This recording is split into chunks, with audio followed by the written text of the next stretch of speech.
de retour au standard. Messieurs, on va revenir sur le thème du vote blanc et après on parlera des régionales. Bonjour Sophie. Bonjour. Bonjour Sophie. Moi je voulais, comme vous l'avez dit, revenir sur le sujet du vote blanc. Oui. Ce vote blanc, c'est un vote de sanction.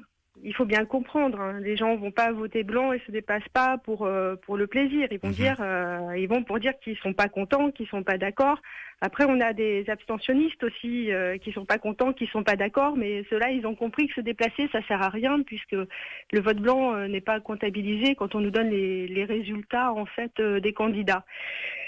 Alors moi, je trouve que c'est honteux parce que ça veut dire qu'on n'a pas le droit de dire non dans notre pays, quoi. Oui. Ça a été un débat, effectivement, il y a 3-4 ans où il y avait cette volonté, une certaine volonté de faire décompter les votes blancs séparément avec les bulletins nuls. Malheureusement, la proposition avait capoté. Alors, oui, de toute façon, on a l'impression que les politiques méprisent notre avis. Parce que quand en 2005, on a 75% des électeurs qui sont déplacés pour dire non à la Constitution européenne, oui, c'est bien ça. Là, on nous a pas écoutés parce que 2 ans après, Sarkozy a signé le traité de Lisbonne sans faire de référendum. Mmh. Donc là, on était contents. Il y avait un grand élan de la population française. Les gens étaient allés aux urnes et tout. Et puis, il y a de quoi vraiment dégoûter, vraiment de quoi être écœuré, en fait. Hein. Joly Rabot, ça t'intervient à ce niveau. Non, Sophie a raison.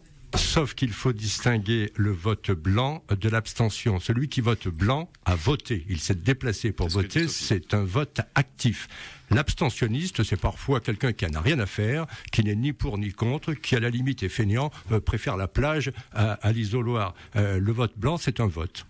Oui. C'est vrai qu'il mériterait d'être pris en compte. Norélie Bassan également souhaite intervenir à ce niveau, Sophie, puis on vous donne la parole juste après. Une fois et coutume, je suis d'accord avec Jean-Louis là-dessus. Et puis Sophie, le vote blanc, c'est d'abord un vote de sanction par rapport à la proposition ou au panel qui est proposé de candidats. C'est un vote sanction, et puis c'est aussi un vote de déception, c'est-à-dire qu'on ne trouve personne. Et moi, je pense aussi que c'est un manque de confiance dans les propositions politiques qui sont faites, et directement un vote de défiance. Et il faut qu'il soit inscrit et qu'on voit bien qui fait de la défiance et qui n'est pas d'accord. Lorsque le peuple s'exprime, il faut lui en donner la possibilité totale. Sophie. Oui, je suis plutôt d'accord avec vous aussi. Donc il y a un grand consensus finalement aujourd'hui. Pourvu que ça dure. Je suis d'accord là-dessus, mais par contre, il faut aussi avoir conscience que parmi les abstentionnistes, il y en a qui n'y vont plus parce qu'ils se sentent. C'est pas parce qu'ils ont la fainéantise qu'ils préfèrent aller à la plage ou n'importe.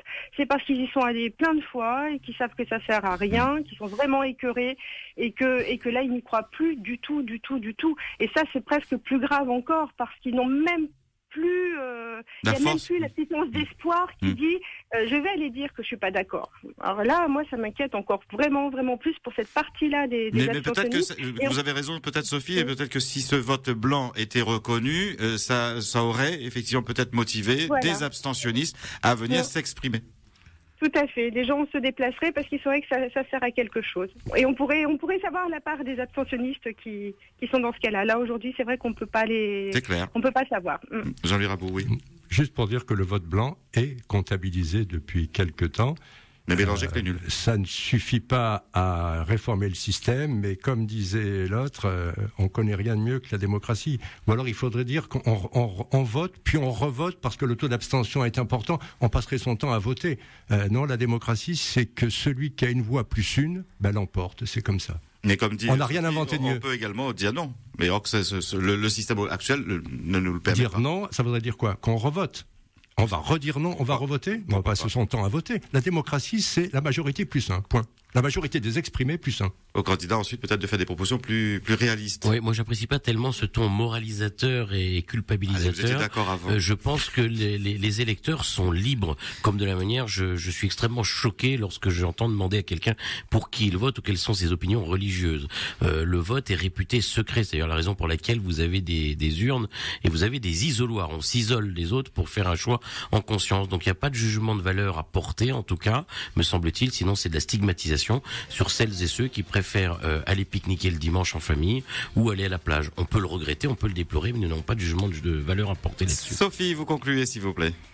Eh bien, je voudrais juste dire, ce matin, ce que j'ai entendu là sur l'antenne et qui m'a fait appeler, c'est que la personne, elle disait que si c'est sanctionné, si un vote est sanctionné, enfin, ou si une équipe qui se présente est sanctionnée par un vote blanc, c'est qu'elle donnait pas satisfaction. Eh ben oui, à mon sens, il faut la changer parce que le vote a parlé, les gens ont voté blanc.